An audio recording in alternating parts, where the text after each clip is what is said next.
Steven Cureno, Art of Sports, right here with legendary Robert Garcia. Man, your guy Fierro looks good, man. He looks in shape. I feel like a couple media members were like, he looks a little heavy, you know, for the press conference, but you got him in shape, man. How confident are you going in Saturday night? He's in great shape, you know. He worked out hard. He's dedicated. He's got a great team behind him that came with him from Mexico. But you know, adding my team with my guys, with Felipe Campa and my son Robert Garcia Jr., Pita, Chepe, my conditioning coach Charles Tremblay, I think that was a big plus, you know, in addition to his team. So we did a great job. He's in great shape right now. He's got great boxing skills, and he's going to use them on Saturday night.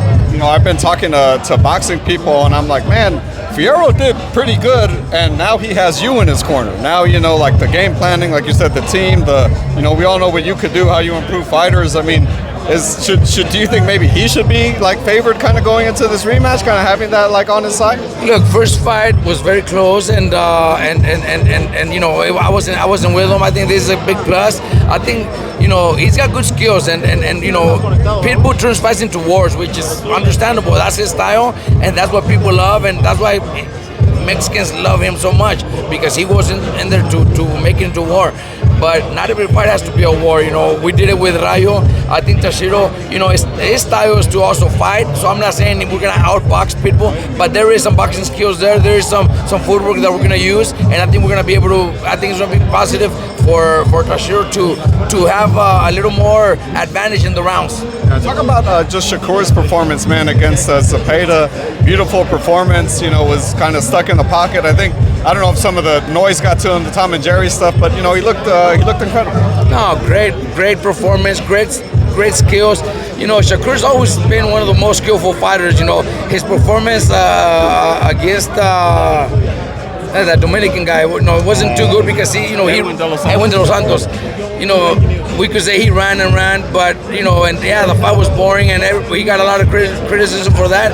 But he's got skills, and he showed it last weekend against Zepeda. But you know, that's what he needed, you know, to show something like that. Standing up, you know, he did it perfectly.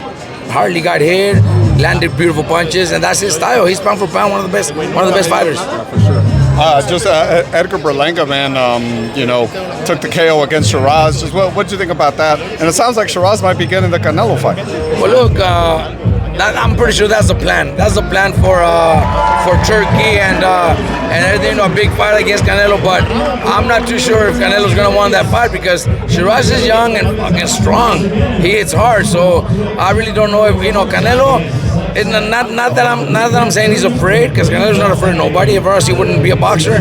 I think Canelo's just a smart man, a smart businessman now, where he's at a point where he's making as much money as possible and taking the least risk. And I think fighting Shiraz might be risky. Plus, Shiraz only, you know, became a big name in boxing because of his last win, but he's not a worldwide name. So I don't even think it's worth it for Canelo to take a chance like that. I wouldn't be upset if he doesn't do it, because there's no need to do it, you know. Just like Canelo does, you know, he's never going to fight Benavides. He doesn't have to. I just want to say bye. I don't want to get in trouble.